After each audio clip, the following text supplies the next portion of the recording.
Hello and welcome back to Abstract Linear Algebra, the video series where we talk a lot about general vector spaces and linear maps between them.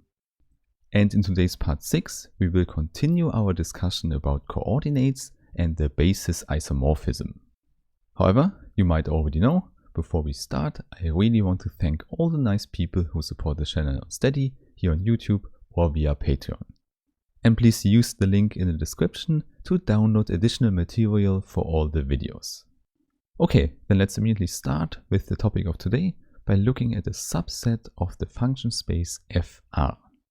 And this one should be given by exactly 3 functions from the space. Namely, we take the cosine function, the sine function, and the exponential function. So please note, with that we now have taken 3 vectors from our vector space Fr. And maybe as a reminder, we also do a quick sketch of the graphs of the functions. Indeed, this is just to get an idea about the properties of these vectors. Because now, in the first step, we want to form a subspace with these vectors. Indeed, let's call the subspace U and let's define it as the span of these 3 vectors. So in short, we just write span of cosine, sine and exp. And now my first question for this video is this family given by the 3 vectors a basis for U? And now you might remember, in order to show that this is a basis, we have to show 2 properties. So namely, we have to check if the family is generating and if the family is linearly independent. In fact, generating is no problem at all, it's simply given by the definition, since U is defined by the span of this set. However, the linear independence is not so clear at all. Therefore, in the first step, I would suggest that we write down the definition of a linearly independent set again. So the first thing we have to do is to write down a linear combination with these 3 vectors. And then the result of this linear combination should be the 0 vector. And now linear independence means that the only possibility for this linear combination is the trivial one. This means all coefficients, all scalars alpha have to be 0 here. So this is what we have already learned, and it's very important to have this definition in mind. And most crucially, you should always know that the 2 zeros here in this definition are different. Namely, here on the left we have the 0 vector in our abstract vector space. So for us in this case we have the 0 vector in the function space. Which means it's the 0 function, the function that sends everything to 0. So every real number x is mapped to the 0 in R. So there you see the difference. This 0 here denotes a whole function, and this 0 is just the ordinary one in the real number line. And for this reason, we can rewrite this equation here on the left hand side. Simply because an equation of functions means that both sides coincide for all points x from the domain. In other words, we just have a lot of ordinary equations here. So you see, we simply put x into all the functions and then we say that we have this equation for all x in R. And this is the crucial part to recognize because it means that you can also restrict yourself to some special chosen x.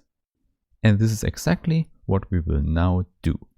And since we want to show the linear independence, we have to choose at least 3. Of course, we could also take more, but if we choose correctly, 3 are enough. Okay, now one good choice might be the origin, so let's choose x is equal to 0. Now, this already helps us because the sign of 0 is obviously 0 again. Moreover, the same idea we could take for the cosine, so we choose pi over 2 for the next x. Okay, with that we now have already 2 ordinary equations, and so we search for a third one. And with the same idea as before, we would say we want to put the exponential function to 0. However, of course this is not possible, but we can make it as small as we want. Therefore, I would say let's choose a number which is very much in a negative, but still a multiple of 2 pi. because this then guarantees that we don't have to care about the sine function again. And moreover, also the contribution of the exponential function is not much. And of course, also for this equation, we have 0 on the right hand side. Hence, what you should immediately see now is that we have a system of linear equations. In other words, now we can use our linear algebra knowledge to solve it. However, before we do that, let's first simplify it. This means instead of cosine and sine, we can put in the values for these functions. And maybe, to keep it short, we can already write that as a matrix vector multiplication. And obviously this is a 3 times 3 case where our vector is given by alpha 1, alpha 2, alpha 3. And moreover, the right hand side is just the 0 vector in R3. Okay, and now the entries in our matrix are not so hard. The first one is 1, the second is 0, and this one is 1 again. Okay, then on the second row, we first have 0, then 1 again.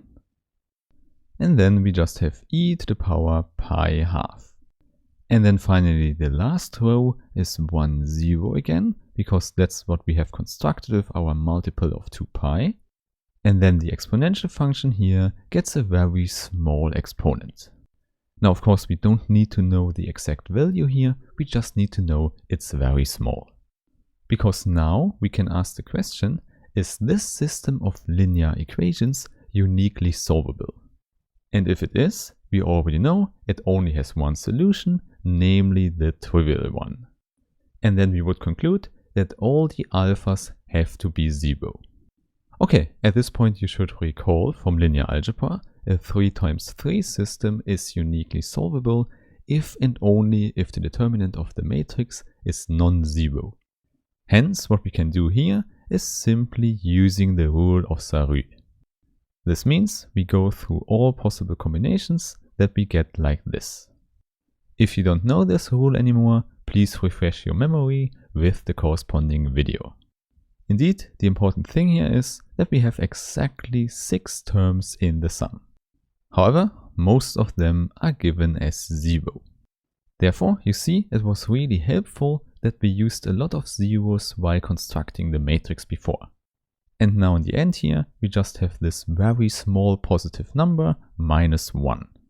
So definitely this determinant is close to -1, so less than 0. So the important conclusion is, this determinant is non-zero. And therefore, as we have said before, this system is uniquely solvable. And moreover, we can immediately write down the solution. And this simply means that all alphas here are given by 0. And now if you recall, this here is exactly what we wanted to show for the 3 functions involved. Hence, the functions are actually linearly independent, so it's not possible to combine them in such a way to get out the 0 function. And indeed, we checked that this combination already fails at these 3 given points. So you can remember this general idea, we choose the points in such a way that they contradict the linear combination from the function. Therefore, our last conclusion here is that we have a basis for U. And with that knowledge, we are now able to write down the basis isomorphism we have learned in the last video. And there you might recall, the symbol we have chosen for that is a capital phi. The only thing we need in addition is that the basis also has a name. And the common name we have there is just a curved b. Okay, and now what we already know is that phi b maps U into R3. More concretely, it's defined by mapping this basis b to the canonical basis in R3. This means phi b of the cosine function is given as the vector 1, 0, 0. And similarly, the sine function gets sent to 0, 1, 0, and the exponential function to 0, 0, 1. So this is exactly what we have learned in the last video. Phi b is a linear map defined by these 3 definitions. And now we might ask, what happens if we take any vector in our space U? So for example, we could ask, what is about a function v given from R to R? By the definition, v of x is equal to 7 cosine of x plus 2 exponential function of x. So this is definitely an element of U, so we can map it to R3. And indeed, this is easy to read because you just have to take the coefficients here. Namely, we have 7, 0, 2. Now in fact, this vector carries the same information as this function v.